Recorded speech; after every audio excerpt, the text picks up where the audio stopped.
I like to stay in my place when I need to stay in my place, so I don't want to go ahead of anything right now. And nah, you Thierry Henry. Stay in your place. My motivation was everybody that was in front of me. How come you never got past me then? Hey! He took the bait there, didn't he, Alan? Alan, if I stayed longer, you know. What the are you doing here? Nobody would ever score a goal from here. Yeah.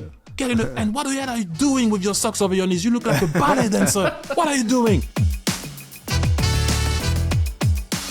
Hello and welcome to The Rest is Football with me, Gary Lineker, Micah Richards, and of course the greatest striker in Premier League history. Yes, joining us today is Thierry Henry. Oh, and Alan Shearer is here as well. Boom, boom. Boom, boom. Warm welcome to the podcast. Thank you for doing this. You're thanks. in Paris? Yes, I know. First and foremost, I'm really happy to be on this podcast. Massive respect for you, Gary, Alan, not for you, Micah. No, joking aside, seriously, really happy. I know we're going to talk about football, so it was for me a no-brainer when Micah asked me, first and foremost, because I have a lot of respect for you and I love the game, so I didn't have to hesitate once. So Thank you. Thanks for coming. thanks for having me. We appreciate it. We're doing this on the day after a magical moment for Newcastle United, and Alan Shearer's still buzzing. Yeah. I can tell from last night. How was it, Alan? So is my head still buzzing, Gary? It seemed a good idea at the time to go out at about 2:00 and have a pint of Guinness, and I did plan on going back home at about 4, but you know how it is. Once you get 2 or 3, we'll just have another one, and by the time you know it, it's game time. So it was amazing. It was a brilliant atmosphere, as I'm sure you saw. Micah was at the ground, did a bit with him beforehand. How was that? It was interesting, yeah, very good. He said, interesting. For once, Micah was asking decent questions instead of the normal bullshit he comes out with. It was a magical night. It was good on the TV too. Thierry, what's your action like in Paris about that result? To be fair, I didn't see much today because I had to go to the office and do my list of the under-21. So I was concentrating on that, speaking to the big guy, obviously Didier Deschamps being the coach of the national team. So what you do is, I woke up this morning, I was making sure that I was going to be in the office when God arrives, and you're ready to listen to what he has to say. You just wait. You're the coach of the under-21. Is he going to take players from your list or not? So that's what I was focusing on. I would say today, not trying to not answering to what happened with Paris Saint-Germain. But one thing that I would like to say, Alan, is very important. And as a coach now, obviously having the coaching hat on my head. When you believe that you can beat a team, and the town is believing that you can beat a team, I don't care who's in that starting 11. Yeah. And I have to say, I was sitting at home. I played at St. James's Park. I felt it from Paris. When Gordon made that tackle after 30 seconds, I don't know what he did. He went to put pressure, and he got up, and he asked everybody to stand up. They were already up. He did. That's what he did, Micah. He went when he won it. He lifted to the crowd, and and they responded to him. And so I was like, oh, trouble. We all played there. And when that stadium is rocking, you can be in a lot of trouble. And Micah is there, and I'm not trying to say I kind of sensed from what I've seen from Paris Saint-Germain from the game before against Clermont. I kind of knew that they were struggle to open up a team that was going to wait for them and be aggressive. The only way they could open up Newcastle is if Newcastle was going to go and put pressure, which they did. And at a certain point, Paris can open you up. But they didn't take advantage of that only time that they did, and they didn't finish. Other than that, when you play in a way that you are possessed, alongside your fans, the town, the area, nothing can happen to you. Nothing whatsoever. I felt as if they weren't really prepared for Newcastle and that press and the atmosphere and the energy and the force that they were going to do it in, because I felt as if, like, yes, they've got some good players who can play at the back, but they were never going to allow Paris to play at the back. They pressed them with such intensity and such energy that I just felt as if they couldn't cope with it. And all 4 goals came from Newcastle's pressing. Thierry, you mentioned there the under-21. Some of our listeners won't know that that's your job now, coaching the French under-21 side. You've got some exciting players as well, I imagine. Yes, and one was playing yesterday, and I know, and rightly so, people are going to talk about Newcastle and what they did, and the pressure, and the atmosphere, and the result. But yesterday, what I saw was a guy that was fighting at one point alone against everybody, and it was Thierry Henry. He is only 17. 17. He's been in that team for almost more than a year now. He already scored goals. He played that game yesterday like your senior player was kind of like saying to the youngsters, this is what you need to do, this is what you need to do. He's 17. So to talk about the players that we have, you have him, you have Barca that came on. He looked lively also.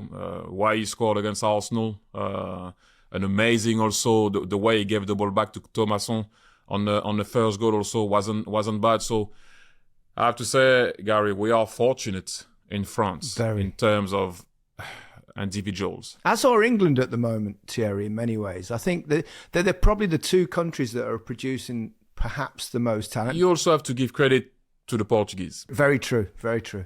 People sleep on the Portuguese, you sleep on the Italian, Spanish, but the Portuguese always, when you look at teams like Benfica, Porto and Sporting, every year they lose 5 to 6 players, and every year they manage to go to the quarters of the Champions League and disturb team. And mainly, I think there was a stat. You need to, I think 70 plus, don't quote me on that, Portuguese player were champions last year.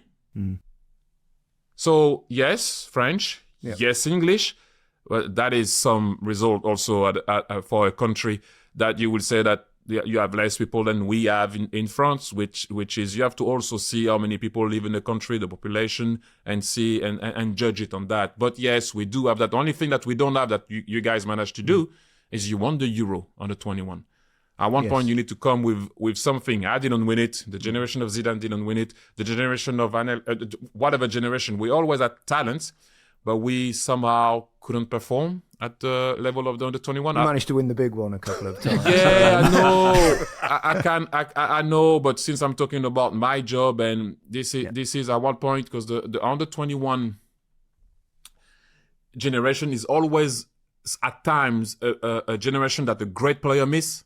Do you understand what I mean? Or he doesn't see it as a valuable one for himself because he's not far to be playing for the first team. And so you guys that sometimes that are not called in the first team, when they come down, they're like, what am I doing here? Which I think it's ludicrous because you shouldn't disrespect the national team. But, you know, that's something that we need to try to balance. And as you know, so you have the Olympic Games coming. So that's something pretty exciting. So you're going to be the coach for the Olympics. I was just going to ask you that, Thierry, as well. Yeah, also, because it becomes now, it's the under-23 team, plus 3 guys that are above 23. So that means you could pick Kylian, you could pick Griezmann, you could play 3 overage players, can't you, in the Olympics? Because I went there. Remember my time? I was fantastic. I don't remember that you played there, but... Nelly, that was the only way you were going to get that in. That's why you brought that question up, wasn't it? Well, I mean, I had to link it back to me somehow, didn't I? You know what I do on this podcast, Alan. But anyway, sorry to interrupt you. But joking aside, you know, there is something that I call at times you have to stay in your lane. What I call stay in your lane is that you're the coach of the under-21. This is not my place right now to talk about who can make that squad because we're trying to qualify for the Euro under-21, which is not me trying to invent a story. This is what I'm trying to do right now with the team. When the Olympic Games are going to come around, I'm going to be able to talk and see who are going to have available because also you need to know that at that moment, club, are they going to be happy that players are going to come because it's going to be the beginning of the season. It's a competition that's a bit awkward for the football season. So I'm going to have to wait and see who's going to be available. All I know is that the under-23 now squad is not under-21, it's under-23. So Saliba is born in 2001, so Saliba can be available. He won't be above the age. Like players like that can come, but I'm gonna have to speak to the coach, Didier Deschamps, obviously of the national team. See, it's not only me here. You understand what I mean? There's a lot of stuff that come into that in order for me to make the squad. And I like to stay in my place when I need to stay in my place. So I don't want to go ahead of anything right now. And Fuck that! You Thierry Henry? no, not as a no, man, not. You can pick Mbappe. You pick it Mbappe. You can pick Griezmann. You pick it in Griezmann. You're picking the best free. Cut the bullshit, TT. That's not how it works, man. That's not how it works. When you pass that line, that's how it works. If I was on the field, I'd go and get that ball, yeah. But hey, that's not my ball outside of the field. Thierry, you're obviously involved in coaching and managing and what have you. When did you realise that you were going to go into that, or you had to do that? Early doors, I knew I was going to stay in the game. In what shape or form, I didn't know what it was going to be, but I was always a thinker on the field and trying to see where I could individually or as a team, we could hurt a team.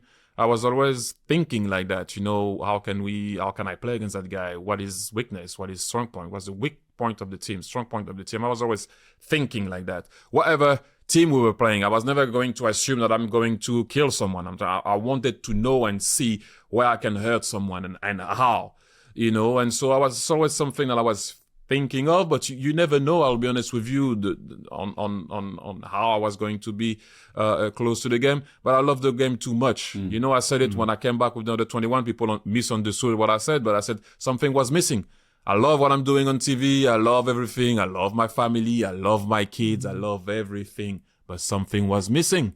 I don't know if it's going to be there for life. That's something that was missing, but it was definitely missing right now. And trust me, I'm happy with a lot in my life, but something was missing. So I went to get it again and test it and see how far I can go this time. Thierry, you're working with the under-21s. How satisfying is that to work and nurture such young talent? I always say, I have those discussions with Micah at times when we have time to kill on set. I love to make someone understand the game. And I'm not saying people are dumb. This is not what I'm trying to say. But I always need to I can bother you to death with it. Like I have that need. I need to explain to people, or when I feel like I make someone understand something, whether it's on the field or outside of the field, it's like a massive joy for me. And I understand that coaches are judged on what you win. And if you don't win, you got to go. And that's how it is. It's the same as a player. You don't perform at a big club, you got to go. Doesn't matter. A big club don't wait for nobody. I've been lucky enough to spend quite a bit of time with you over the years, Thierry, in television, various other places, including we did a couple of episodes of Ted Lasso, of course, together. And I'm not just saying this, but I've never known anyone just want to talk about football more than you. Yeah, it's a bit boring at times. No, I'll be honest. It's a bit much. I know it's much, but I can't help myself. I really cannot help myself. There's some stuff that I understand when someone is struggling on stopping doing something that they love. That's something that I love, and I can be annoying. I know that. But I like to go into detail sometimes, into the what.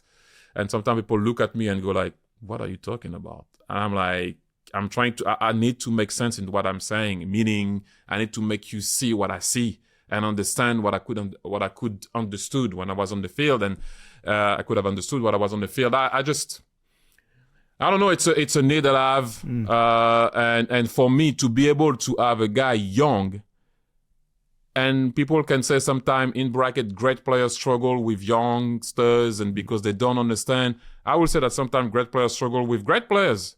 At times, why? Because sometimes the youngster is a bit more open to what you're going to say to him. Then the other guy might look at you and, who is this guy? Or if you, like, I suffered of it at Monaco, I'll be honest with you.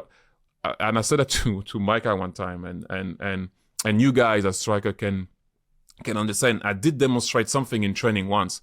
And after I did it, nobody wanted to go after me. I can imagine. Yeah. But the thing is, Gary, they said to you, you teach, you talk, and as a coach, then you demonstrate. But is it my fault that I could do it well?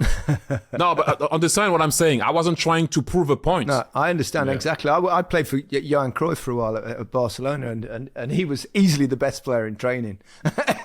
And he was in his 40s at the time. What I'm trying to say by that is at a particular moment, the youngsters were happy to see it and were like, oh my God, I want some of that. The senior players were like, is he trying to make us look stupid? Yeah. No, not at all, actually. I was just demonstrating the thing that nobody could do because that's what you do as a coach. But I wasn't trying to be cocky on anything. I just didn't even think about it. I said, no, guys, that's what I want. And he came out well. I could have missed it. That's what the young players will want as well. And while we're on the subject of young players, what was it like being a young footballer growing up in Paris? And when did you start to realise that you had something? Look, I'm going to try to... No, I'm not going to try to make it as simple as it is because we're here to talk for a long time. But then you can understand. When my dad came to see me at the hospital, this is what I've been told. So I cannot testify for it, but a lot of people were in the room. He took me in his arm, he put me in the air. He didn't even say that I had a big head, which I did have, or big lips, or a big forehead, or whatever it was. He said, this guy is going to be a great footballer. Wow. Look, I know a lot of fathers must have said that, okay? But then that was just to tell you to set the tone of what I had to endure after. Because in his mind, in bracket, I'm his project. However you want to look at it. I know was it in a way similar perhaps to the Williams sisters story? Not far. Tennis. Not far. Not far. Same neighborhood, rough as hell. I was kind of the leave Thierry alone, although my neighborhood was rough. But when you have a guy that they think that can make it, leave him alone. I was protected in a way. My brother also was the big guy in the neighborhood. My dad, everybody respected my dad because he had that little swag, he had. Where you got it from, is it? I don't know. I don't know where he got all the new tracksuit. I won't tell, but he had them. He had them. So yeah, but I'll be honest with you, Gary. Now, reminiscing it, knowing what I know and what I realize, I know now that it was tough. Do you understand what I mean? Because at the time, like I always say, if you only have one choice, then you don't have the choice. Right? That's the only thing that you have, but then you don't have. So if you have one choice, you don't have the choice. So I couldn't compare it to anything. Like for me, it was the best world.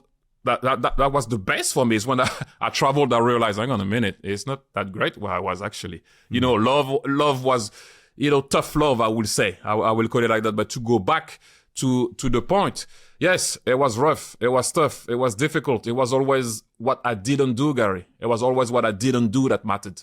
Not what I did. What I didn't do that mattered. That's why sometimes people always just say, Thierry, you never used to celebrate your goals. No, because I was thinking about the one that I missed before that was easier to score. So in my celebration, I was always like, sorry to say, I was like, fucking hell. You scored this one and you missed a tap in. So I was always, and because it was always what you didn't do, Thierry, so what I did was just normal. So that's why when I was doing it, people sometimes called me cocky or whatever. I was like, I had to do what I had to do, man. So there's nothing exceptional. That's what I do. Did you put on a little bit of a persona, Thierry? Because I know you and we go into some deep conversations. I don't even know how we became friends when you was my hero. I don't want to be, up here, probably make a joke here. But from me, who was a hero to me, to speak about deeper issues and all them sort of things. But in terms of when people mention the name Thierry Henry, it's cool, it's calm, it's va-va-voom, it's style. But really, what was going on behind all of that? Look, we all have that. When you pass the line, you pass the line. You got to perform and you're there to kill. But on the other side of the line, I realized later on that at times I was shitting my pants before game. Really? That I wasn't all right. That I was scared. Which those emotions are normal emotion of a human being. But if I go into the dressing room with those emotions and I look at Martin Keown and Tony Adams and Dennis Bergkamp and we're about to fight in bracket, and I said to them, "Oh, I'm scared." Woo! I don't know how that would have gone down. So what I will say to you, Micah, now I would never have said it. I would have lied. I would have front, I would have said, me scared. No, never. I grew up, it was so hard for me. No, I was scared. I can say it now. It's easier for me to say I'm not playing. Nobody would taunt me at an away stadium. It's easier for me to say it. Now you might actually get praise for saying it and coming out. But I'm not saying this type of thing now to get praises because I'm in tune with myself right now. And I'm still trying to be better. Don't get me wrong. I'm not saying I have my demons like everybody. But before games, man, if you're not scared, then you're doing the wrong thing also. You have that level of scaredness. You need to have... Were you scared of failure, though? You were scared because you had like a ridiculous amount of ability. Was that what you're scared that you might not perform on that day, or you might fail that day, or what were you scared of? It's a great question, Alan. I grew up with having the fear of not being good enough for my dad. Yeah. So, okay, I'm going to go deep now. Sorry, but for a very long time, all I was waiting for is the approval of my dad. Right. I got it from billions of people. I just wanted it from my dad.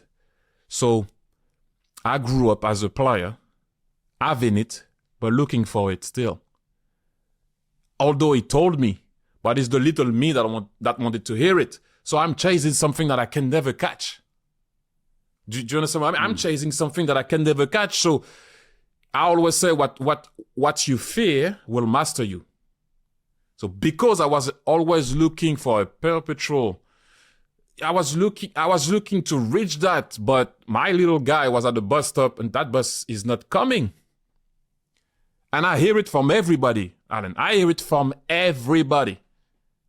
Every day, how good or how arrogant or not arrogant or whatever it is, love you, whatever. But that's not the voice I wanted to hear. That's not from the. So that's what I was scared of. But it's weird because why should I be scared of that still at that particular moment when that cannot happen? My little me wanted to hear it, but when. It's tough when you trap with what you know and what you feel. When you trap in between what you know and what you feel. It's tough. I know I couldn't get it, but that's my feeling. And so, Alan, in a way, I'll be honest with you, it drove me crazy at night. Because that was coming back at times with all the joy and all the satisfaction and all the crying and because when you lose, people don't know. Sometimes you cry, at home because it's not cool to cry. When you cry, the first thing you do is, I'm sorry. Why would you be sorry from crying? It's kind of weird, but the first reaction that you do is, oh, I'm sorry. I didn't mean to. Yes, you meant to cry. What are you saying sorry for? But anyway, those are the stuff that I'd always in my head. And for a very long time, guys, football saved me to evacuate that. Thierry, did you ever get confirmation off your dad? You were great then. Yeah, but that confirmation at that particular moment, and by the way, please, I love my dad. No, absolutely. There's nothing to do. No, but I wanted to put it out there because you never know, Alan. But myself, 20 years old, winning the World Cup, I didn't want to hear that. 9, 10, 11, 8, 7, 12, just the nod, just the wink, just the, that's what I wanted to hear. Have you had this conversation with your dad subsequently? You know what? It's tough because my dad educated me with his tools.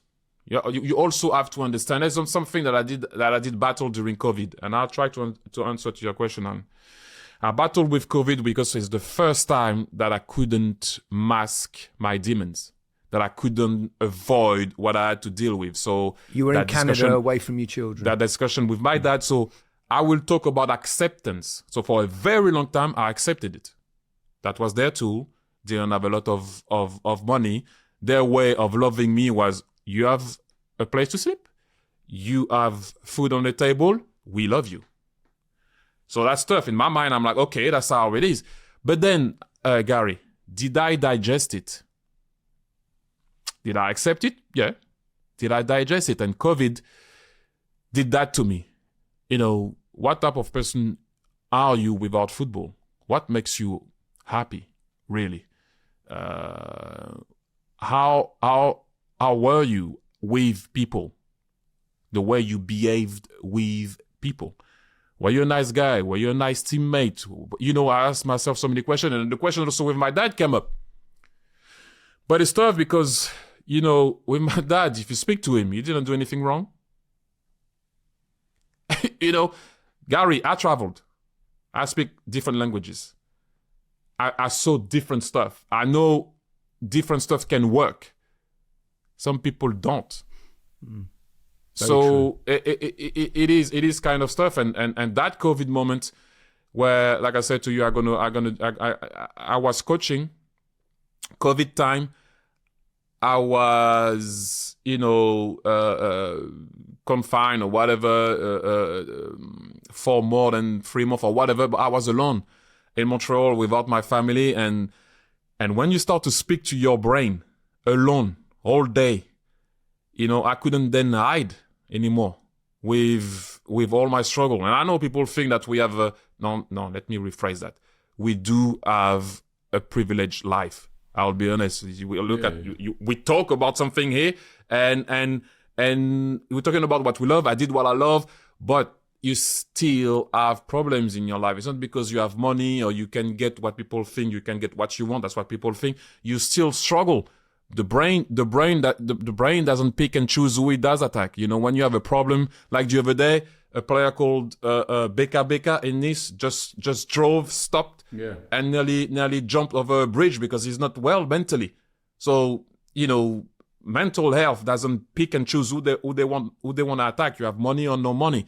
But yeah, I suffered with that for a very long time. So to go back to your question, the other discussion with my dad, yeah, he helped me saying what I had to say. Did he understand though? I don't know. He might do if he listens to this. No. He will listen. Look, and we cool. Gary, we cool. There's no problem. I'm just saying, you know, when, you know, and I love the man to death. That has nothing to do with anything. But you know, you will have stuff that are going to make sure that you know, that's why you saw sometimes I'm sure, Alan, you remember that day that I went mental to the referee when we played at home and you beat us 3-1. Yeah. Those things used to trigger me quick. Like, and people, I can't speak at the end of the game and explain my life, you know? No, you can't do that. I had a very similar relationship with my dad. He wasn't pushy, or he certainly didn't recognise I had talent when I was a tiny baby. But it wasn't until he was pretty much on his deathbed that we had serious conversations about, and because they actually moved house for me when I was 10 years old because they saw enough talent, because I couldn't play at a certain school that didn't play football. So I kind of knew that he did. But then it wasn't until he was deathbed that I actually said one day, did you think I would make it? He went, I always knew. And I went, well, you could have told me.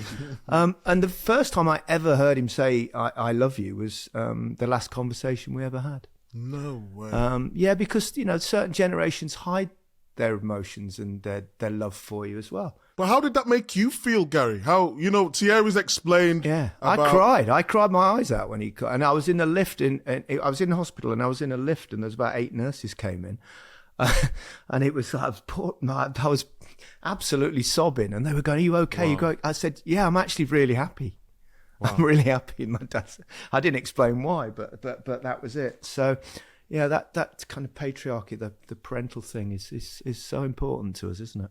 Micah, you said something that's very important, and I will share that. I shared it the other day. I was doing something else on TV, but I'm at peace. I can share that. You know, when obviously with COVID or whatever, I don't know if you guys remember, but I stopped because I couldn't see my kids anymore, and I just stopped. I said, I don't know where COVID is going again. I can't be that far and not seeing my kid for a year. No disrespect to anybody or my partner or whatever, but you know, kids are my kids. You resigned from Montreal, didn't you? Yeah, I had to because I couldn't do it anymore. Anyway, but I'll tell you why I couldn't do it. And that's very important. And you, Gary, by sharing, obviously it's contagious when you show vulnerability and you show empathy. So you brought me to that story. And so I'm there, you know, packing my bag. I'm about to leave. right? I'm about to leave, and everybody started to cry. You know, understand, a year without seeing them. So they were all crying, but I bring you back to what I told you before. For the first time in my life, and I know people will say, oh, come on, man. For the first time in my life, I could have my inner child with me in my hand at that moment, because they were crying for him. Not for the football player, not for the fame, not for nobody. They made me, at that moment, like, they were crying for the human being, for me, which sometimes we all go, we put our cape, and we go, okay, I have to do what I have to do. I provide, blah, blah, blah, blah, blah, blah. It's just normal. Daddy, can I get this? Daddy, can I get that? But for the first time, like, out of nowhere, they were, not out of nowhere, it's because I didn't see them for a year, don't get me wrong. But they cried for me, the human being. And that's the first time I felt, and I know people will say that's a bit much, but it's the first time I felt human. And that's the first time I could, like, with my, how can I say that? I could, like, I felt like they touched my little guy. Like, you know, like my inner child, I was like, Yeah, I in tune with your emotions, yeah. Yes, I put the bag down. You know what I was chasing, Alan, at the beginning? That approval that I was looking from somewhere? I got it. And I got it from my kids. My kids saved, at that moment, my kids saved me. Because I don't know where I was going. Because that the COVID moment, being alone, hit me hard. My kids saved me. People might find that hard to understand, don't they? With the great Thierry Henry was loved by everyone. He was regarded as the greatest player ever to play in the Premier League. You're getting love every day off everyone, but then all of a sudden that touches you more than anything, which is amazing. What about you, Al? Sorry to you. No. My dad only ever told me that he was proud of me once. Is when I told you when I broke Jackie Milburn's record. Oh yes, you did. Yeah. I knew that they loved me. They didn't have to tell me, but it might have been nice if I got a bit more. Yeah, you did all right there. You did well there. I didn't get quite as much, but I knew what they were thinking. I knew how proud they were. They showed it in different ways. But Alan, how did that impact you? How did he? Because I know you were just saying. I thought to myself, "Wow, I must have done fucking well for him to actually say that." But I don't know. I used that as a, like you said earlier, you were probably frightened of failure, the fear of failing or whatever, or not doing well or not being the greatest. I always used that as a strength because I sort of knew they were super proud of me. I knew that they used to empty their money box to buy me football boots when I was a kid and everything else. And I sort of used that as motivation for me. That's why I had to do well. I had to do well because I had to look after them and take care of them when I needed to do that. So I used that as a great motivation for me to do well. I go back to your point. You know what was my motivation? My motivation was everybody that was in front of me. So you, Dennis Bergkamp, and I'll go back to you. But Dennis Bergkamp, I always say, apart from the freaks, because Messi is not human. Zizou, not far from, you know, those guys. How come you never got past me then? Hey!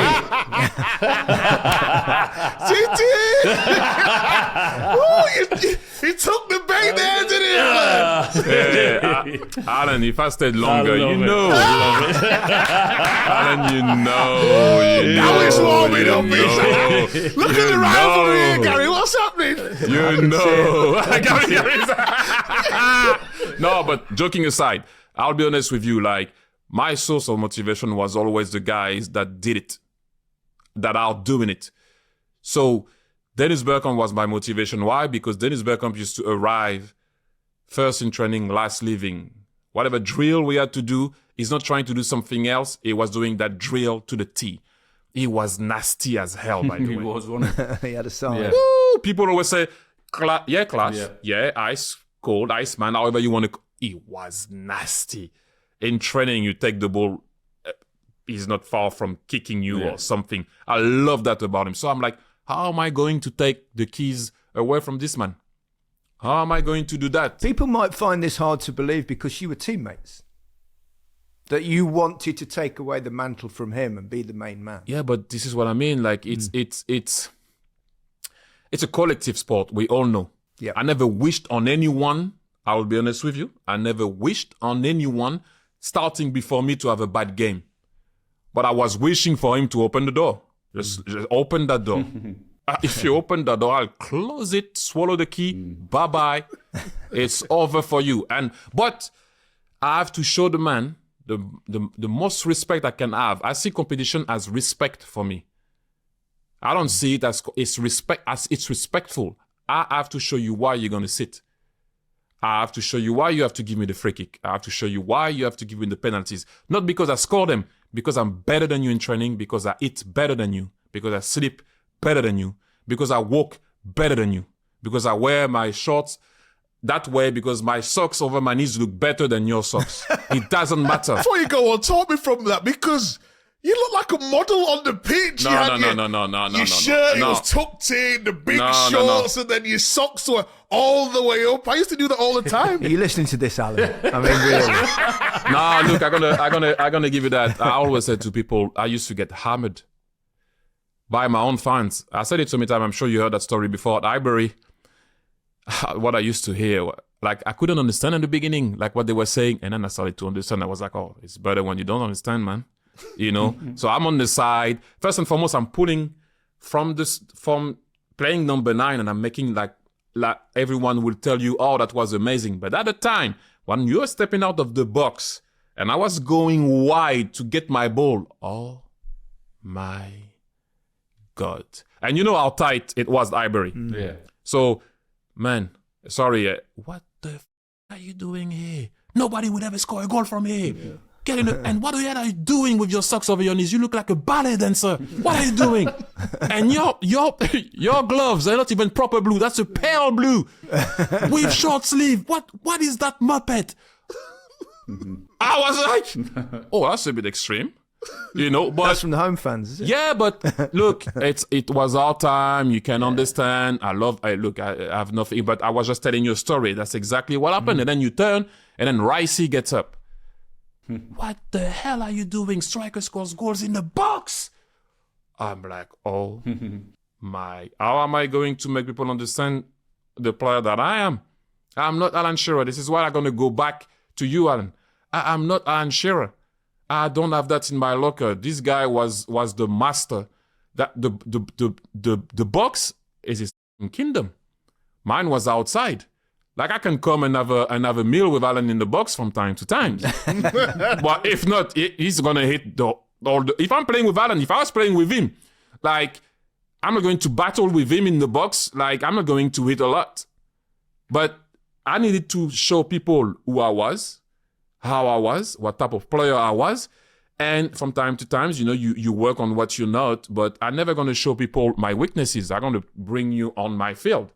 Yeah. You understand what I mean? That's a sign of intelligence, but you had to battle Pat Rice, you had to battle your fans, you had to battle the guy that was before, you have to battle being compared to the great Alan Shearer. You have to everything is on the line. With your socks, you being called a ballet dancer. You know, I was wearing, remember at the time, gloves with short sleeves. Yeah. Doesn't look that great, but that was me. How important is Arsene Wenger in your career? I say so many times, Arsene opened my brain and Pep opened my eyes on the game. Arsene was just the type of guy that, and we all been in that situation. In this situation, a bit more you, Micah, complaining to your coach. But you know when you go to the office and you're in your car. And you just wake up and you lost the day before and you feel Alan and Gary like this guy doesn't want to pass me the ball. I can feel it. You know, he loves this, you know, like as we do strikers, he never gives me the ball in the right time where I want it. I'm going to go and tell the boss, I've had enough, right? You go, you pump, any light, you stop, you're going to tell him this, I'm going to tell him that. If he ever wants to say something, I won't let him talk. This is it, this is my time. I go in the dressing room, I'm going to tell him. I walk in his office, I didn't say anything. I came out, I felt like I was the best player in the world, and he said something that I said so many times and I will repeat it again. So I came in and Freddie wouldn't mind.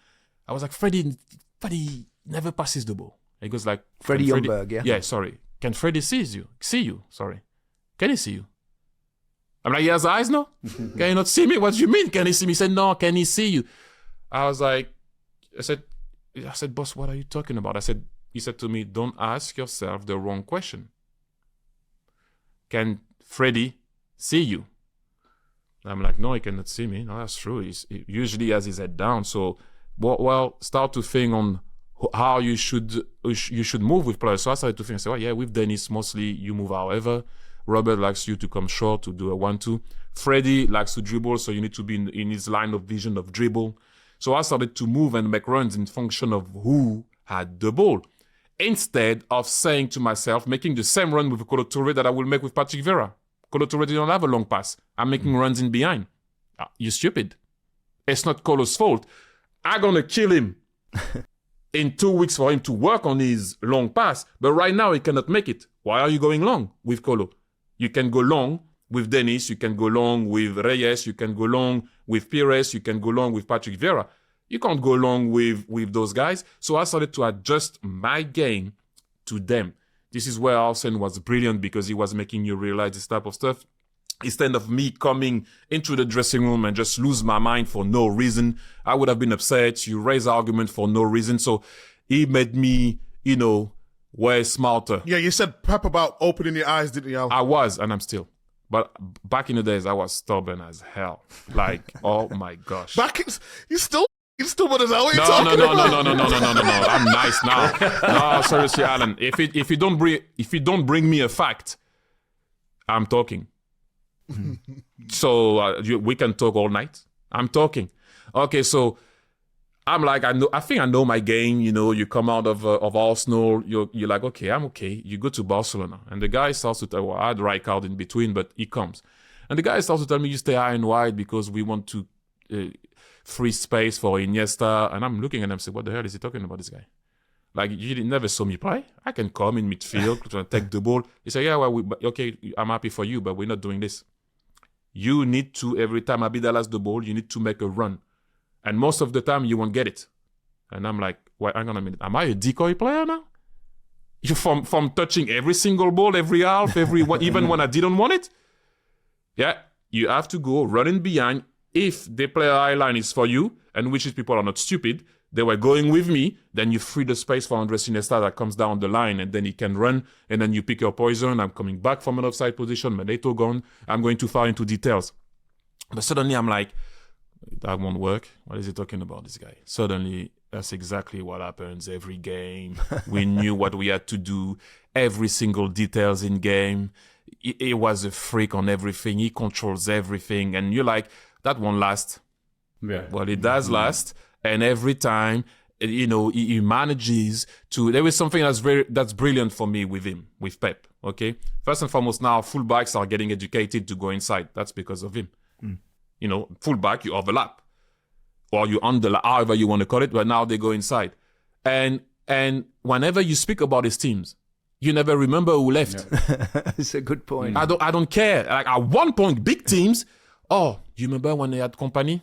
Yeah, they suffered. They suffered for 2 years without Company. They suffered without Aguero. They suffered without David Silva. They suffered without Yaya Touré. Yeah. Nope. It's interesting with Pep, isn't it? Because Micah Richards? Micah's different. We said Pep.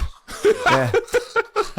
With Pep, he does seem to... He's so confident as well, isn't he, in his own abilities to get the best out of everyone. It seems to me, I mean, you've played for him, that as soon as a player gets upset and wants to go, he just goes, go on then, off you go. Is that true, or...? What I would say with Pep, first and foremost, I said to you, for me, is the best that I've seen. That's me, and people, that's me. But Pep is ruthless. Yeah. And I experienced it. And I could have been there, and because sometimes I used to travel and used to put me in the stand. I'm 33 at that moment, 32. Like, you make me travel and you put me in the stand. So I could be here by right now and be bitter. Like a lot of players will be bitter just because at one point you have to recognize I was shite. That's about it. Someone took my position. Yeah. I opened the door like I did it to someone. He took the key, swallowed it. You stay out, Thierry. Was it difficult to deal with it and difficult to deal with him at that point? No, it was difficult to deal with myself for allowing someone to go in front of me. This is what I'm saying. Like Pep, the guy wants to win. Hello, like that's how you have to see it. That it's in the title. If I'm in the stand, it's because he thinks he can win without me. So I was upset with myself for letting myself be in that position first and foremost. But what I was trying to say to you, I could be here now because he did that to me, saying, "Oh, you know what? No, he's ruthless." And I saw you nodding, Alan. Big clubs and big coaches don't wait for nobody. Yeah. I don't care who you are, what you did, and okay, you have way of putting someone out. You know, Man City statue by thank you very much and everything. You always be a legend here, Bayern Munich, Barca, or whatever. But at a big club, Gary, and you know it, you don't wait and don't act like you're surprised when they kick you out. You know the drill. Yeah, exactly. You took the position of someone. Thierry, you've played at some unbelievable football clubs and you've been hugely successful. Where were you happiest? Look, I love my time at Barcelona. I didn't cry a lot in my football career. You know, when I did that video to say bye to the fans, I don't know if you saw it, because I decided to leave after the season. So I didn't have a proper goodbye or whatever. Then after I came back, whatever. But after that video, I cried right there. Like, I realized I was leaving. For me, and I know people will say, you know, I'm not like you, Alan. You know, you grew up Newcastle. No, so I can't then pretend that, oh my God, Arsenal is my life. Like a guy that grew up Arsenal, you know, I will always respect that. You know, it's generation to generation. I just shut up and I respect that forever. But I became an Arsenal fan and I understood what it was because of the old guard. I will be honest with you. Fans also used to let you know. I used to love that with fans. Don't ever stop that. I remember we played a game and I explained that to you, Alan. You go through the tough moment. You know, the knees over, the socks, I got killed. I remember a game, Spartak Moscow. I will always remember. It's the first time in my life that the assistant coach comes, or the coach comes, whoever comes with the number, or the ref comes with the number, and they put like, I was walking. I was going to sub myself. I was so bad. And I see the number of Dennis Bergkamp. Nyanko Kanu came on.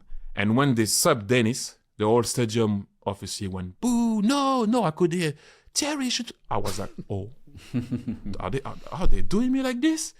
But he woke me up because I scored in the dying minute of the game. And you know why I was upset?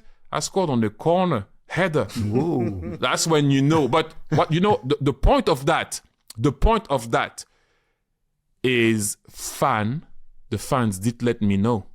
You shouldn't be on that field, man. You need to do something before you leave that field. And that's the relationship I had with Arsenal, the Arsenal fans. So where I was the happiest, they knew when I was upset. Sometimes they were going to let me know, Thierry, you're today. I loved that. I needed that. And they knew that about me. So it was authentic. I missed that part of the game. It was authentic. However you want to call me, Alan, Gary, Micah, or whatever, it was authentic. Like, I had arguments with Arsenal fans on the field, in the car park, in town. And it's not because, it's because I love Arsenal, they love Arsenal, so you're going to argue. I don't care who I am or whatever. Sometimes I was like, why are you screaming? 15 minutes to go, you should cheer us up. You know, it's 1-1. And like, oh, Thierry, now, you know. But it's the love that I have for Arsenal. And it's very tough sometimes when you talk about Arsenal, because to stay objective and be real, sometimes you need to just breathe. I can do that better. At the beginning, it was very tough to do it. But to go back to your question, Alan, Arsenal, because everything changed for me professionally, personally. I'm a Londoner. I always say I'm proud and so happy to be French, but I'm a Londoner. You had a little bit of a slow start, Arsenal, didn't you? You came from Juventus, where you were playing wide, and you came in and Wenger slightly changed your position.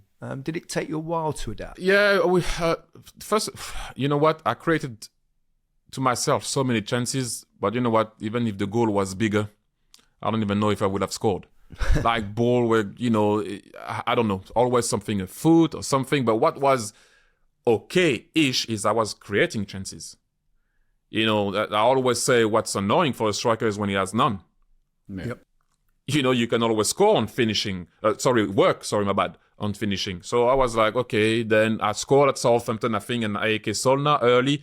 Then again, I didn't play. But then people need to remember that I had to battle with Davor Schuker, Dennis Bergkamp, Nyanko Kanu. Davor Schuker just won the Golden Boot at the World Cup a year ago. Yeah. A year before, sorry, my bad. A year before. So, and Marco Vermars if I want to play on the left, because that's the part of the wing I preferred. So you have to wake up early to move those guys. So every time I had a minute, I go back to I felt like I wanted to do everything at once, and you end up doing nothing. This is why the other day, you remember, Micah, when I had the discussion with Peter, and Peter's Michael was like, goalkeeper want to know that they're going to play. Strikers too? Like, Everybody. do you think I want to have Alan Shearer behind me when I'm 19, he's on the bench, and I know he's God at Newcastle, and I'm starting? You don't even have a minute. You miss a control, they sing his name.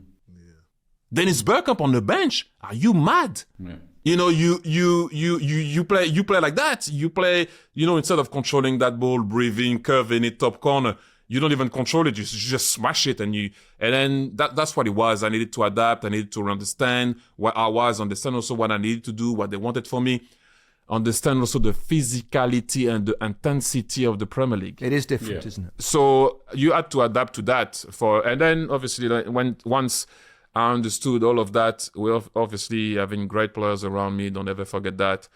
Then I understood what I had to do. Tell us about that rivalry with Manchester United. Did you enjoy that aspect of it? It's so weird because, yes, it was rivalry because it was first and second for a very long time, right? And then Chelsea came along, as we all know. That year you came to beat us 3-1 at Highbury. I think you went top of the table at that moment with Newcastle. And I think you went top of the table, if I remember well. Did you choke again, Alan, once you got the top? Too busy drinking. For me, it was, I go back, the more you see people fighting against each other, all that is respect and fear. All that is respect and fear. If you ask all the Man United players now, they will tell you that they respected us. Yeah. And I will tell you the exact same thing. And it's true, but people didn't want to hear it at the time. I had mad respect for that team. I know how it is to win and win and win and win and win. Those guys, like, were relentless. Like, it's tough to win every time. You have to give them a lot of credit, and we tried to stop them, and then Chelsea came along, and obviously now we all know it's a tough one, but I just saw it as mad respect, and I couldn't wait every time to play against them. At times they were not even games. Let's all be honest. Like, it was just like battles. And so, yeah, I wasn't often involved in it. I'll be honest with you. I was letting the crazy guys fight with it and see what the ball was bouncing to try to run with it. But for me, it was all about respect, mad respect. I mean, when we talk about the players that we had to face and Sir Alex Ferguson, however you want to look at it, I know sometimes Man United cannot be everyone's cup of tea, but hey, you have to give respect to people that win and win and win and win and win. And just we try to just party with them for a little while. Well, you certainly won a lot in your career. I think you won more in one season. Was that 2009? Yeah, Barca. When you won more trophies in that season than Alan and myself won in our entire careers joined together. You know what? There's something I want to add about that season. And Alan, you said something that was very important. We go back to Pep. Pep is the only manager that made me understand that pressing is enjoyable. How did he do that? As a striker, what do you want to do? Stay as close to the ball as close to the goal. Like, if I can stay in the box and close to the box the whole game, that's a dream. So all we had to do, obviously, line. Like, Alan, you would love to play for Man City now. Yeah, absolutely. Yeah. Oh yes, please. Oh my gosh, But you would have scored six goals per half. We say that, don't we, Gary, on a Saturday about who you'd like to play for and the number of chances. And when you look at Haaland now and the number of chances that he gets in that Man City team is like, wow, how many goals would we get there, by the way? It would be unbelievable. Yeah. It would be a dream playing in that side. And I suppose... And I go back to the pressing point. Sorry, Gary. I go back to the pressing point. Is that because you're so high, you're actually in the box, actually doing your work? First and foremost, think you don't have to run 40 yards with the fullback. If we manage to stay here, we stay here. All I have to do is to sprint 5. Because everyone is so close to each other. So you sprint 5. Yes, the intensity has to be to the max. But when you look at it, you're telling me I'm going to stay in the half of the opponent for the 2 halves. By the box. Where do I need to sign?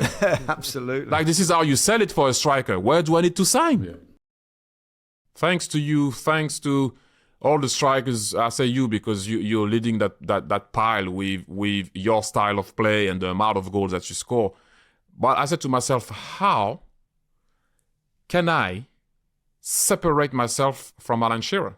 I'm talking about early doors because I'm thinking about going to attack the king. Oh, steady on, Thierry. This is getting too much now. I mean, I'm feeling slightly nauseous here. Me too. I'm talking about you have to give you have to give him that. We talked to goals in the Prem, longevity. You have to give him that. So I said, how can I be? Look at that smile on his face. How can I be on the same level in the eyes of people? But yet I need to separate myself because I'm not him. Yeah, you're a lot better at doing different things than I was, though. So no, but this is what I'm saying. I cannot be in his. I'm not him. I'm not. So how am I going to do that? So I need to make people understand that I can score from outside of the box, but at the same time, so if you go outside of the box, you need to bring the assist thing in. You have to make people understand. And I'm not having a go at you, Alan. Understand me well, but in my mind, I'm like, I need to make people understand that the goal scorer can score from outside of the box. And he can not only wait for crosses or stay in the box or live in between the 2 posts or live not too far or don't go too far from the box. Which, don't get me wrong, it's a skill. More than a skill. I couldn't do it. I couldn't not touch a ball and still bang one without touching a ball before to get into my groove. I just couldn't. You guys had that. You could stay you could wait for one.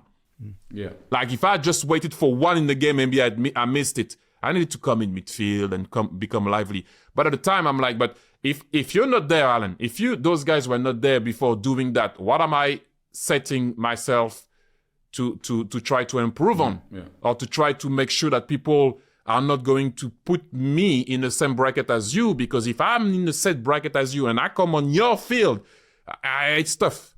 So I need to make sure that I can maybe do what you do and then bring what I do. yeah, absolutely. And so then you kind of separate yourself. So you kind of, what can I bring to the position where they say, that's since he arrived.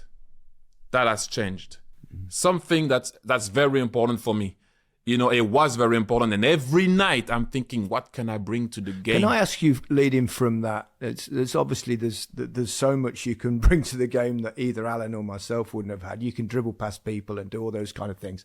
But given your competitiveness about wanting to be the best, how was it playing in the same team as Lionel Messi? I go further, Gary. My thing was I didn't want to disappoint. You didn't want to disappoint him? Whoever. Yeah.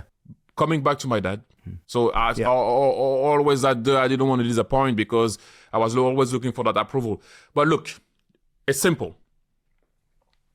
A competitor at the end of the day wants to win.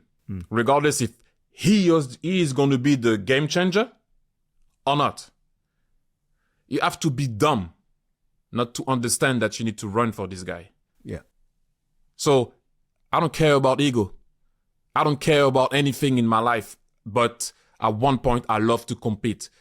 Who can make me win? If I look in the mirror and it's me, the main guy, okay, it's me. But it was Leo.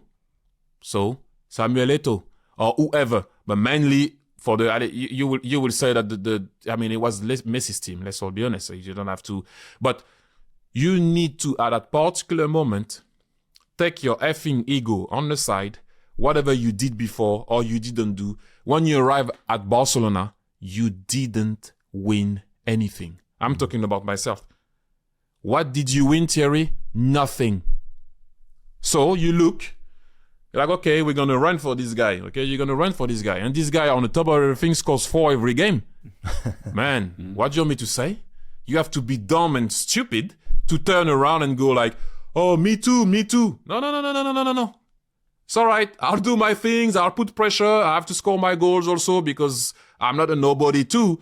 But you need to understand that game recognizes games, and what people do not understand sometimes in big teams, big players, big competitors, important players are willing to do whatever it needs to be done to win, regardless of who is going to be the front man. I didn't mind that. However you want to look at it, and people can say, yeah, it's easy to say. Now I did it. You think it's easy for me to touch 25 balls per half, and then you touch only 4? Yeah. It is not easy. It is actually annoying. But what are you trying to achieve? You be good or winning 6 trophies? Well, the best is you to be outstanding and winning 6 trophies. But look, you had the freak. I'm good with that. You call him a freak, and I'm sure you mean that in a very complimentary way. Obviously. You mean a freak in terms of his abilities. I know that. That's clear. Not in the way Micah is, but yeah. How was he, day to day, someone like that? That amount of talent. Have you ever seen anything that compares? I saw early doors Messi. Really, when that's his first Ballon d'Or year. I've seen a lot. I myself did a lot. Yeah. This guy, it is not normal. And I know people will talk about he works. Do you know how hard it is? I can tell you. You know how hard it is to carry a ball on every single action. It's grueling. Every single action. Not. Yes, I know. People always. I don't like when people don't balance it out. So he works when he doesn't have the ball. Maybe sometimes, maybe a lot sometimes, maybe not. Can we talk about when he has the ball then? Because every single time is acceleration, stop it, turning, going, getting kicked, getting up. You know how hard it is on your body to do that. The only guy that I've seen in history that could do that, or you guys will mention Gaza, I'm sure, Maradona.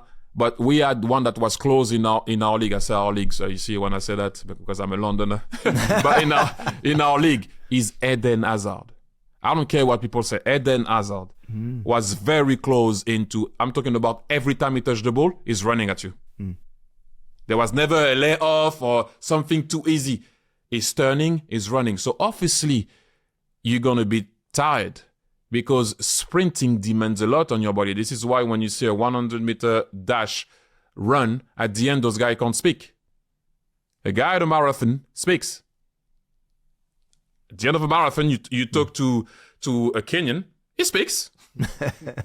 And I'm talking about high-level athlete, right? A Kenyan after a marathon, he speaks. The guy after 200 or 400 or 100...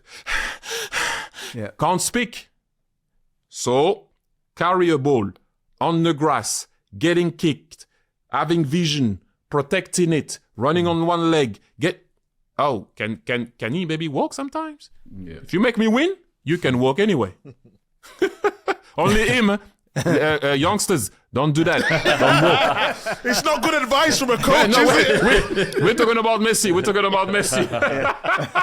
No, I've never seen that.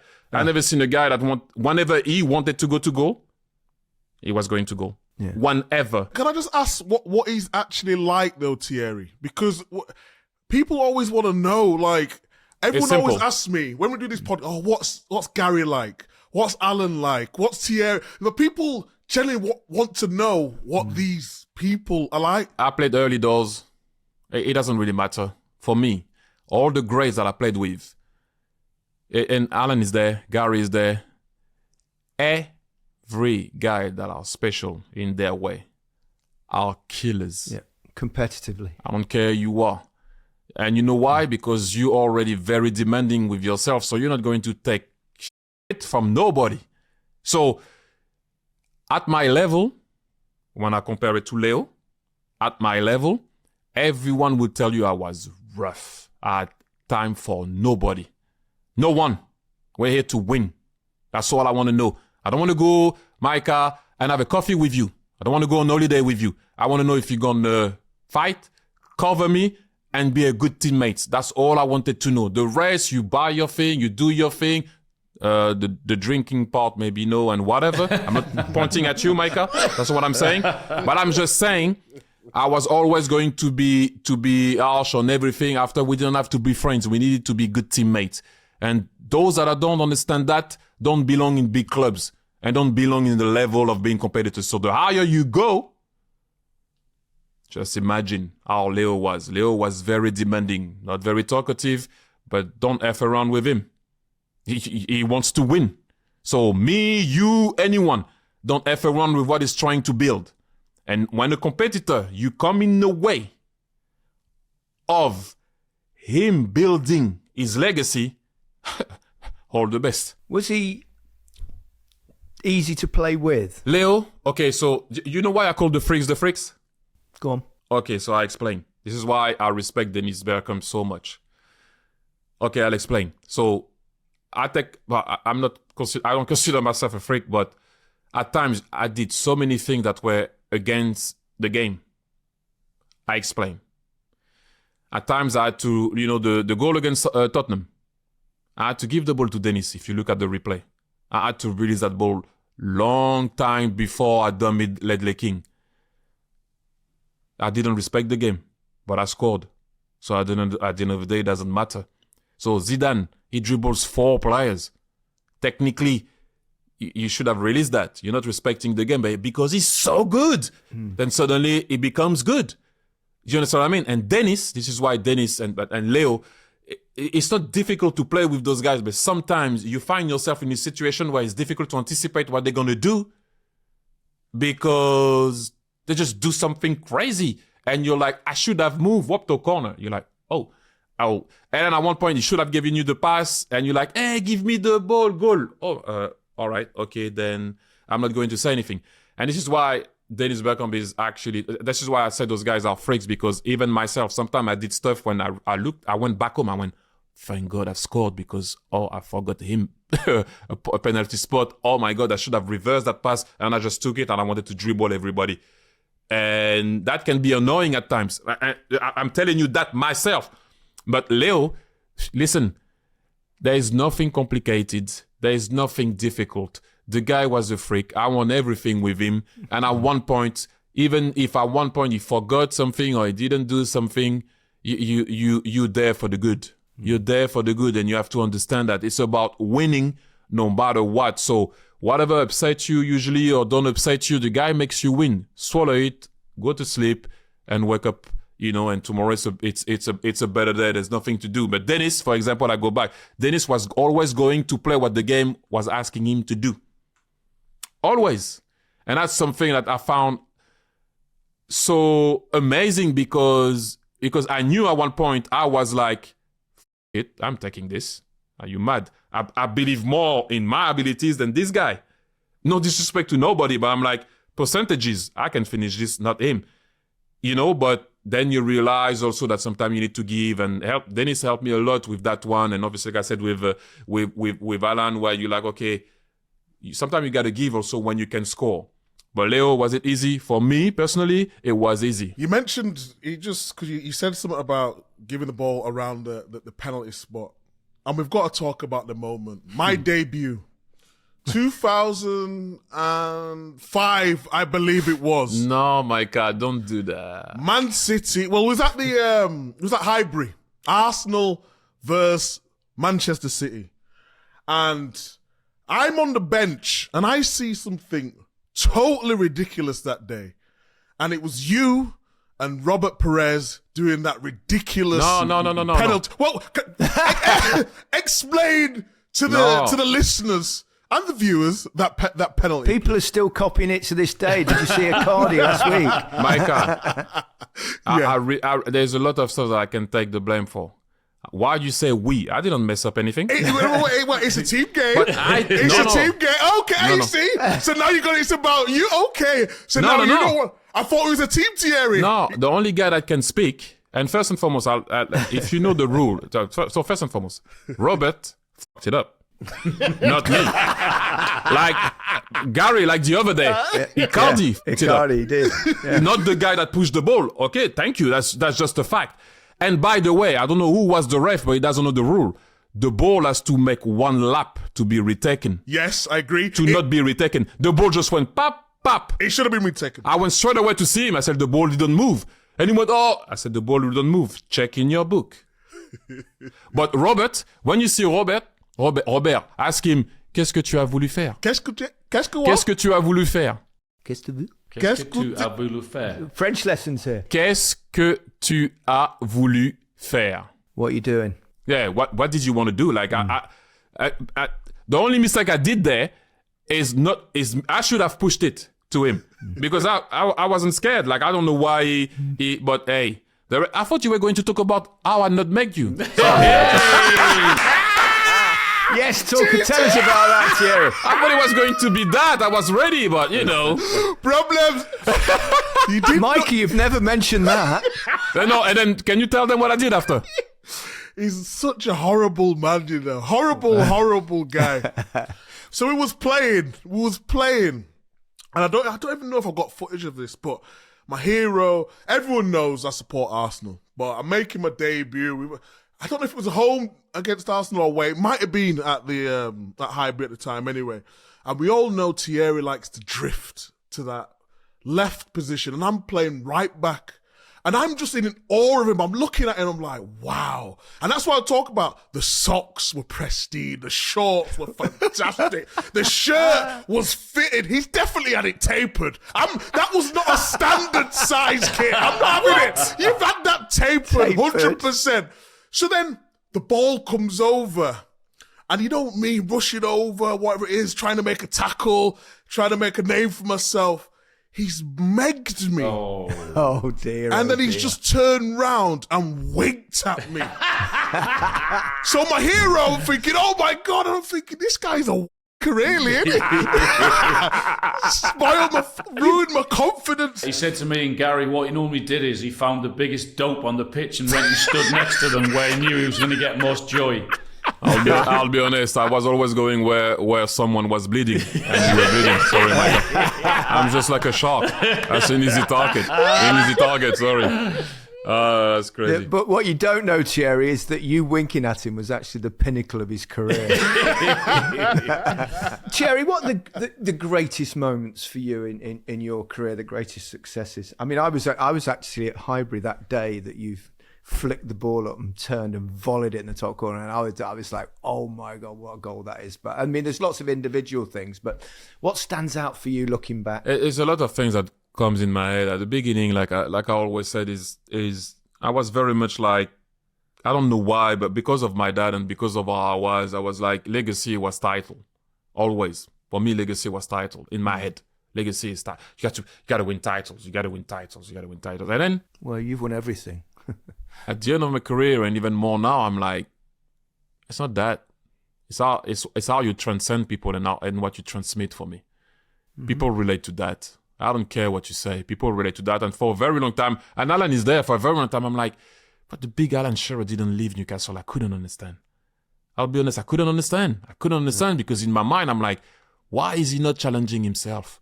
Why is he not going to try to find out what he could have achieved? But I couldn't understand because I was still in the mode of my dad telling me, yeah, this, you have to do this, you know, and I wasn't playing for my boyhood club. So I can't understand. Mm.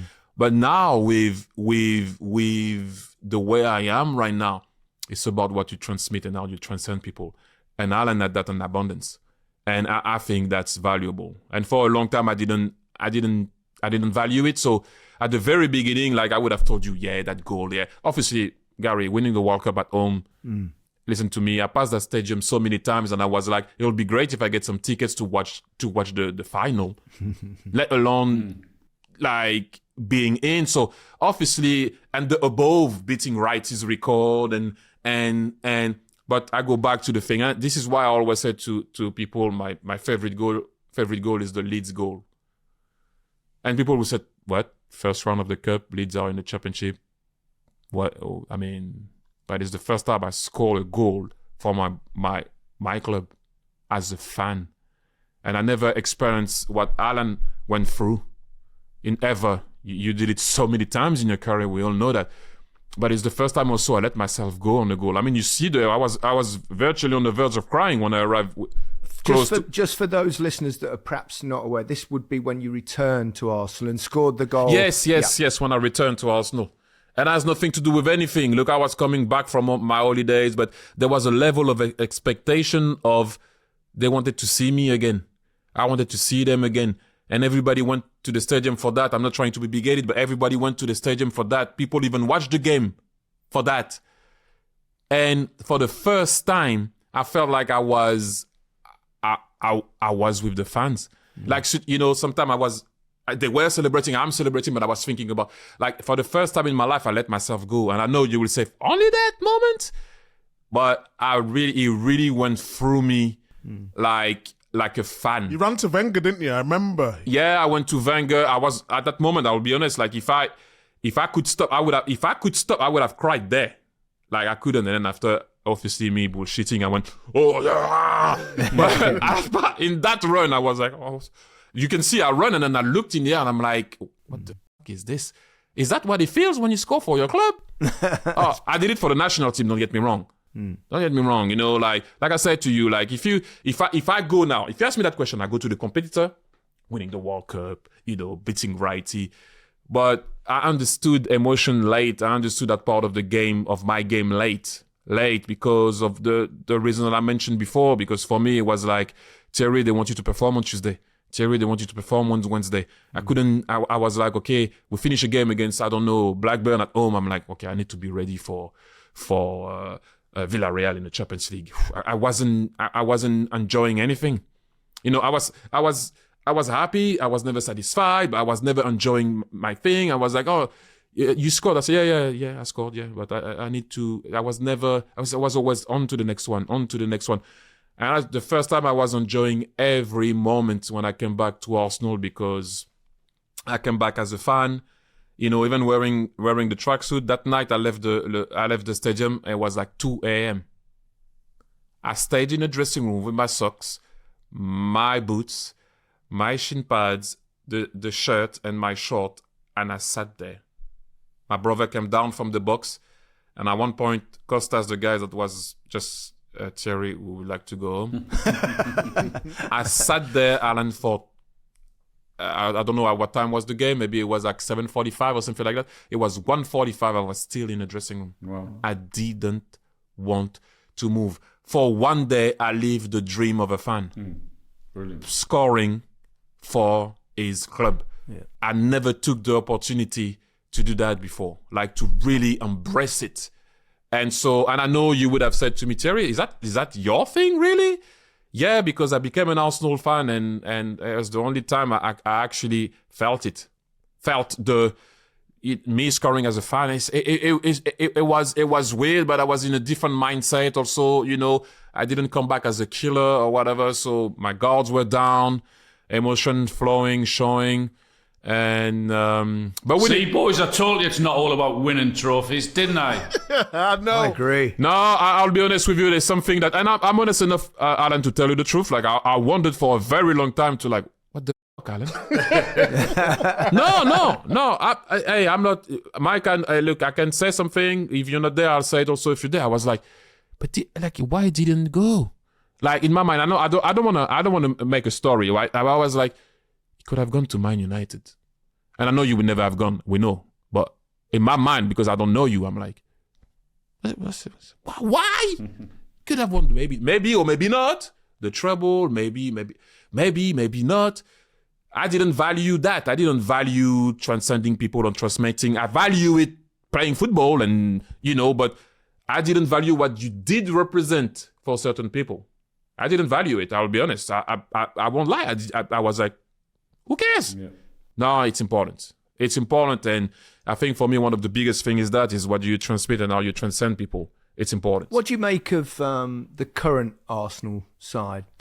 Before we wrap this up, be nice to see your thoughts on the game as it is now, and particularly your club. Okay, so there's a lot. I think like we are in a way better place than we were before. Mm-hmm.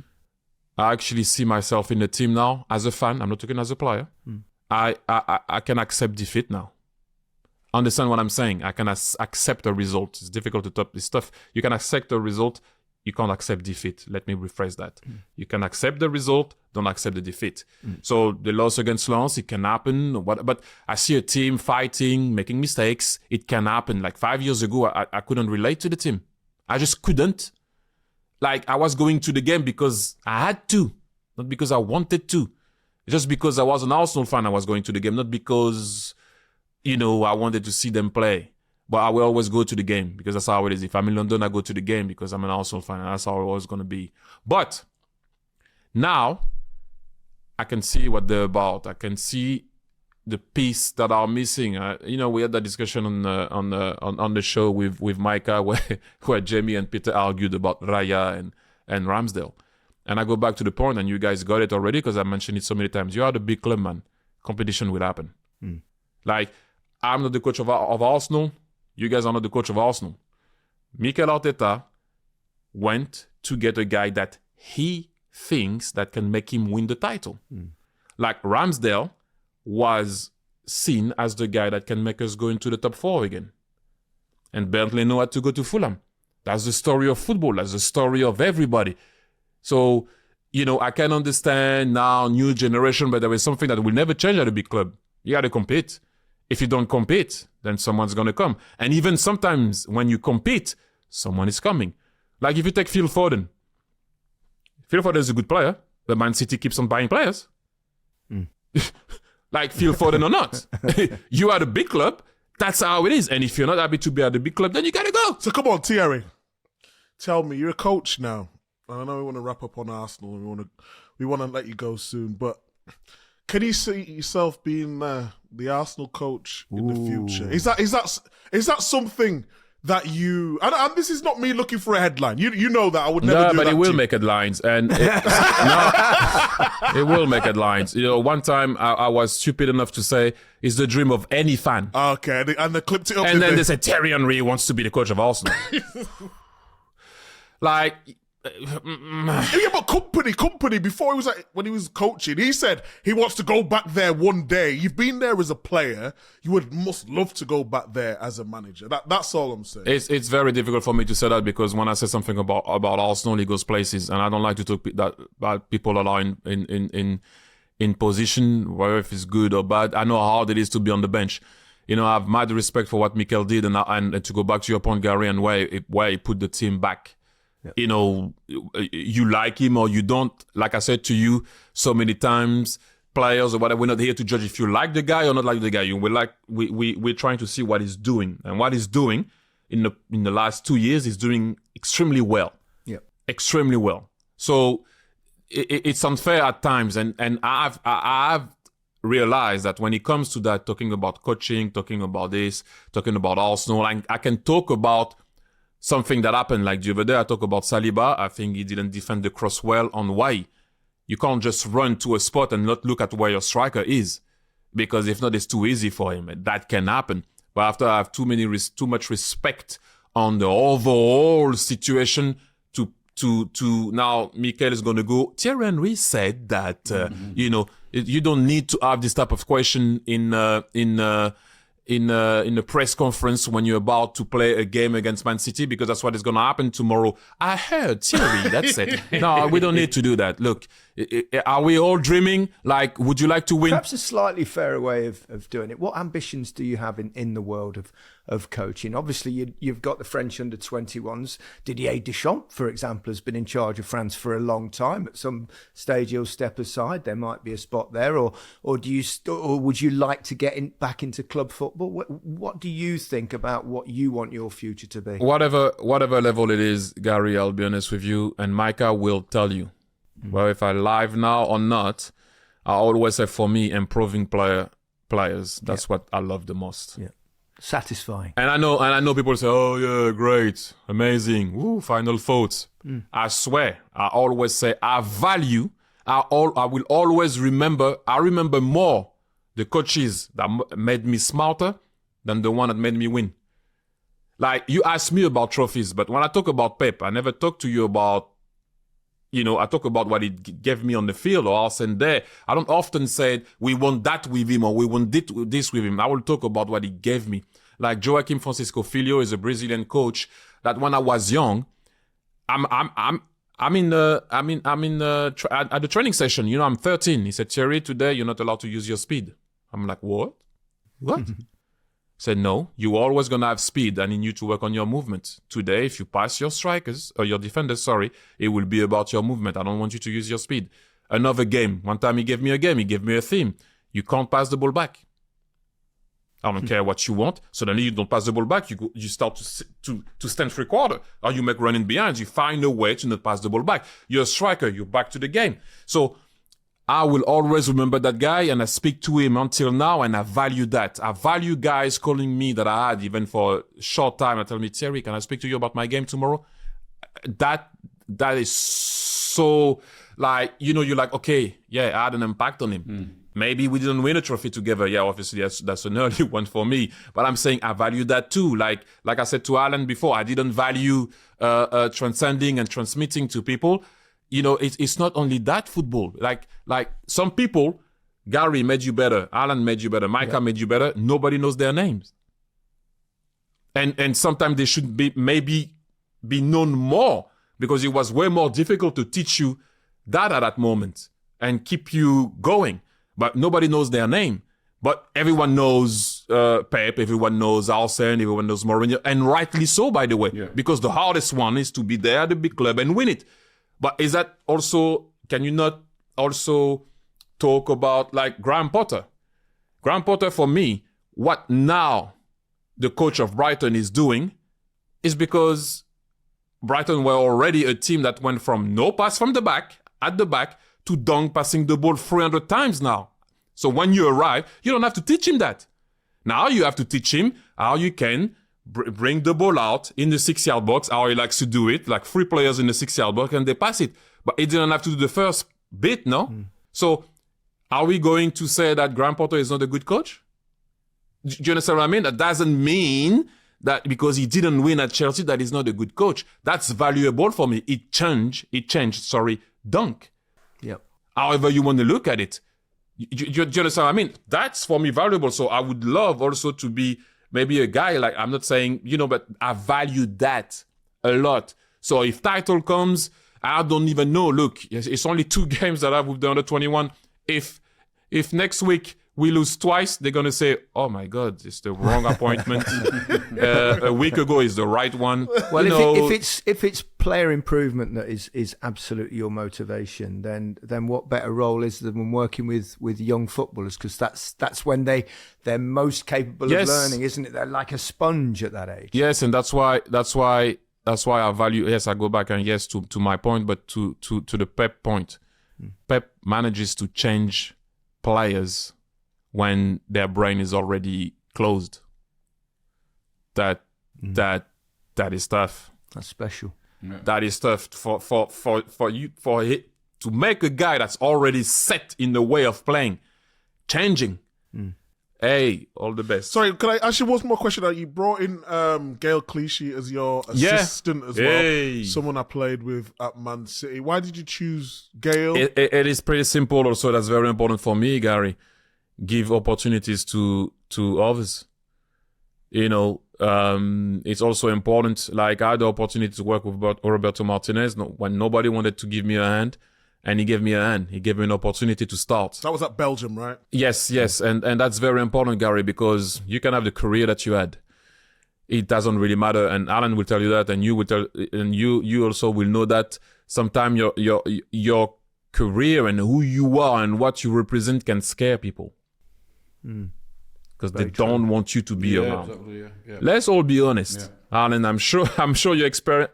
They don't want you around because they see you as a threat, and you're not there. You can hear how I'm talking. I'm a nobody as a coach. Why would I be a threat? Like, I cannot undo what I've done as a player. People will talk about me. I cannot control that. But so Roberto wasn't scared. Gave me a hand. I'm not scared. He could have been Gael or whatever, but if you're competent, he's competent, he's starting his role, and I was like, okay, I'm gonna give you a chance. I don't have a problem of who it is, but also I value that. Don't get me wrong, Gary. I'm not here to say like, oh, I'm here to give people a chance. And no, it's not that. This is me answering to what you said, Micah. I saw it as an opportunity for him to start, and to give him a chance, because when you stopped your career, not a lot of people give you a hand in the game. I'm not talking about as a pundit, or I'm talking about whatever you want to do on your thing as a podcast, or you go on the radio, you do in the club, or in a federation. You got to know, Micah, that you at times more a problem than a solution, and you're not even in. Thierry, I have to say it's been an absolute delight talking to you, listening to you. Amazing. And we really do appreciate the amount of time that you've given us. Anytime, like I said to you, Gary, I have mad respect for you, Gary. Alan, the same. Thank you very much, man. You've been amazing. Micah, you already know. I said to Micah, for me, it's a no-brainer. It's always going to be a no-brainer. I respect my seniors. Micah, you're younger than me, so I won't say that. But no, seriously, I respect. Game recognizes game. At the end of the day, it doesn't matter. Thank you for your time, man. We really appreciate it. Thank you. I appreciate it, man. Thank you. Anytime. Well, that is it from the Rest is Football for this week. A very special episode with the great Thierry Henry, who we absolutely love to listen to. It was great. Goodbye from me. Goodbye from me. Goodbye from me. Cheers.